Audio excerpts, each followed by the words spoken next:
This is the plaintiff, Daquan Pickett. He says he gave the defendant some money to hold an apartment he wanted to rent. Ran into some car trouble, asked him for the cash back so he could fix his car, and was ignored. He still has every intention of moving into the defendant's place, but needs the money back first to fix the car so he can work. He needs the judge's help and is suing today for $1,550, the amount he's owed.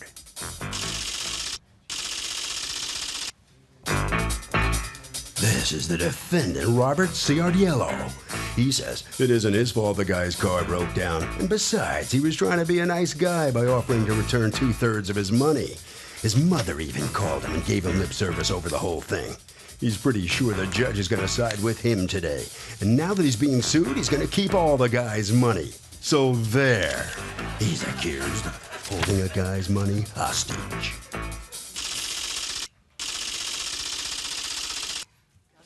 Okay, Daquan Pickett, you are suing Robert Ciardiello? That's correct, Your Honor. Okay, for $1,550, a deposit that you paid him on an apartment that you decided not to take. Tell me what's going on. Correct. I went to see an apartment, Rob's apartment, nice apartment, went to move in. I gave him a deposit, $500 deposit, as a holding deposit. I came back the following 2 weeks, gave him $1,050 as a holding deposit for the apartment. In addition to the 500? Or addition to. Total? Addition, because he wanted $1,550 to move in his apartment. The following week, I had car problems, so I told him I couldn't move in at the time that when were you supposed to move in? I was supposed to move in by the 1st, August 1st. Of August? Yes. And when did you give him the $1,000? When did you give him the 500? When did you give him the 1,000? I gave him the 500 around July, the middle of July, and the 1,050 at the end of July. Okay. And when did you decide, I'm not moving in, I have car trouble? It was 4 days later, 4 days before August 1st. 4 days before August 1st, according to you, you tell him, I can't move in, I have car trouble. Yes, at the moment, yes. All right. All right, so I asked for the money back. We went back and forth. He didn't want to give me the money back. How's he supposed to rent the place, though, in 4 days? On the receipt, he didn't say he could take no money from me as a holding deposit. We both agreed. What's a holding deposit? That's what, the holding apartment. Right. Holding the apartment means that he takes it off the market to be able to rent it to anybody else. So I asked for time to move in after I got my car fixed. He didn't allow me to move tell me what in you tell me exactly what you offered to him.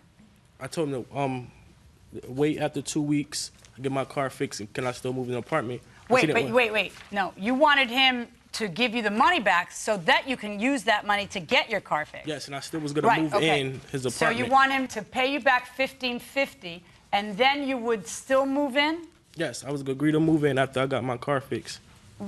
And who's supposed to eat the rent for that time that it takes you to get your car fixed? But it doesn't say that. It stated he could keep my money. Okay, those are two different things. What you're offering, why would anybody take you up on that offer?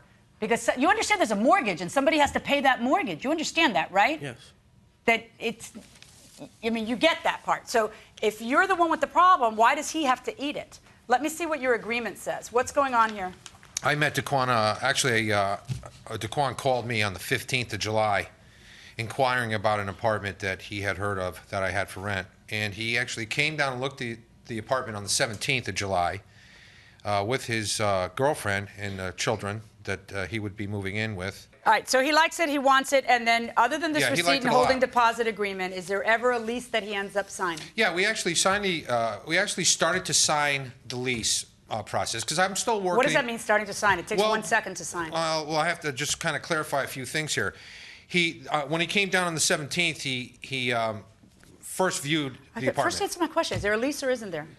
There was an agreement that he took from me. Is there a lease? Does he sign a lease? Yes or no? This is not a complicated question. Yes. Don't think it's... Yes, he did. Just give an honest answer. Don't, craft it. No, okay. no. So can I have a copy of the lease he signed? I don't have a copy, Your Honor. Why not? There was no lease signed. Because he took the lease. That's the mistake I made. I trusted him. So you don't have a sign... He didn't sign it and give it to you? No, he signed it when he gave me the deposit of $1,500. And then he signed it and took it? Correct. Why would you do that?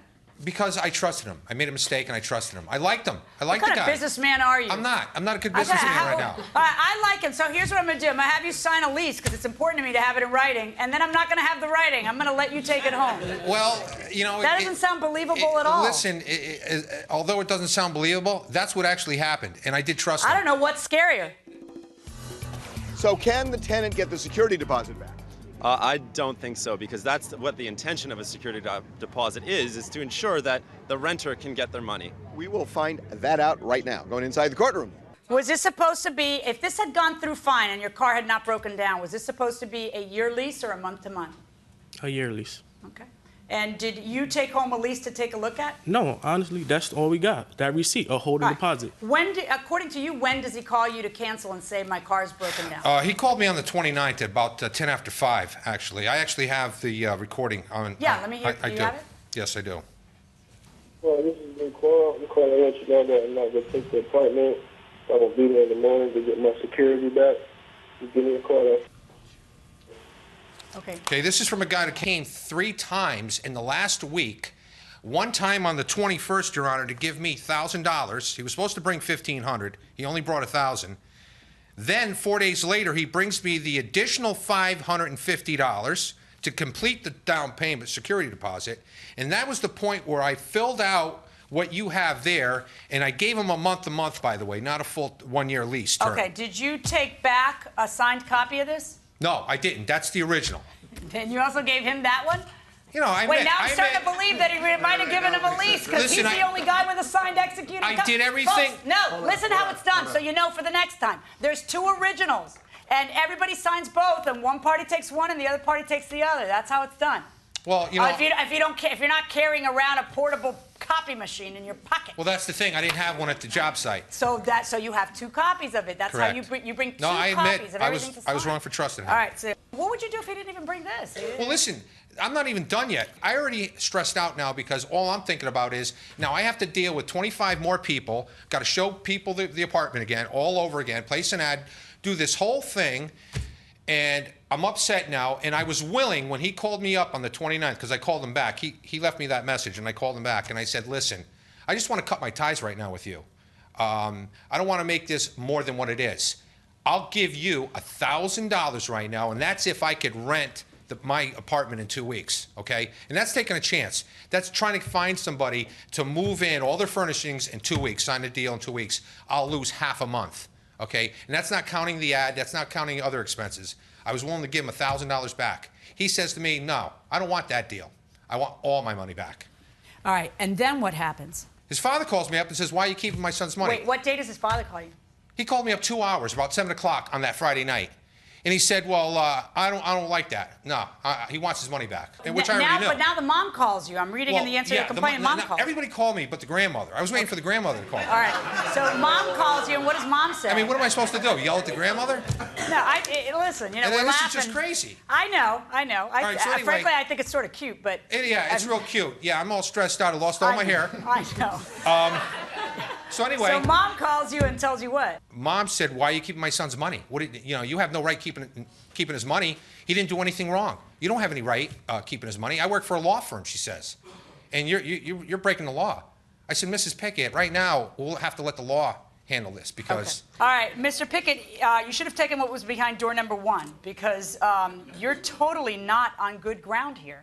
I don't know what you thought a holding deposit means. It means you get to hold it and then it's all for your benefit and the other side has no benefit. You hold it, you hink it all up, you hold the apartment, you don't move in, and then there's no cost to you to change your mind at the last day when it's too late for him to re-rent it. By the way, did you end up re-renting it? Yes, I did, Your Honor. And as of what day? I signed the agreement on the 18th, but she couldn't move in on the 1st of September. I have the contract right here, the new one I signed. You signed the agreement on the 18th of August, and so she moved in, and whoever she is September 1st. Correct. So she's paying as of September 1st? Correct. All right. So 1 whole month of rent, okay, is supposed to be on whom? You, the guy who ends up with the problem and changing his mind, or him who didn't change his mind? I mean, what planet would we be living in? Come on, you can't seriously think that. I don't know what you possibly thought a, quote, holding deposit was. Where is that? Does it say refundable if I change my mind in the absolute last minute? That's not there because that's not the law, and that's not fair, and that's not what your agreement with him was. So I find in favor of the defendant in this case based on everything that I've seen here. That's my ruling. Thank you. So the defendant has walked out with the verdict in this case. So the plaintiff steps out here. Come on in here. What's going through your mind right now as you come out on the losing end here? Bad day. Bad day in the courts? Yes. He offered you $1,000 at one time. Now look back on that. What should you have said? Yeah.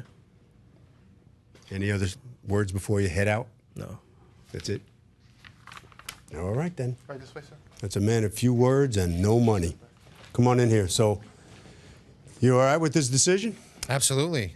Great job on the contract, not keeping a copy. Yeah, that's trusting people. I tend to do that at times. I don't see it as that. I see it as not knowing what you're doing in business. Well, that's how we see it in the courtroom. Well, that's probably true, but that's not true. I pretty much knew what I was doing at the time when I wrote the agreement up, and I kept a good log of records. And You ever going to do that again? Not keep a copy of your contract? I again, like I said, no, I'm not going to do that again. Okay. I'm not, but I feel good about the judge's decision, and I can sleep with myself, and I can go to bed at night feeling good. All right, Harvey. Okay, Kurt, as long as the deposit is considered refundable, if the defendant could have rented the apartment immediately, then there would be no damages and the tenant could get the deposit back. In this case, he couldn't rent it immediately. The bottom line is that when it's refundable, the landlord has to prove some sort of damage. If he can't prove any damage, the tenant can get the money back.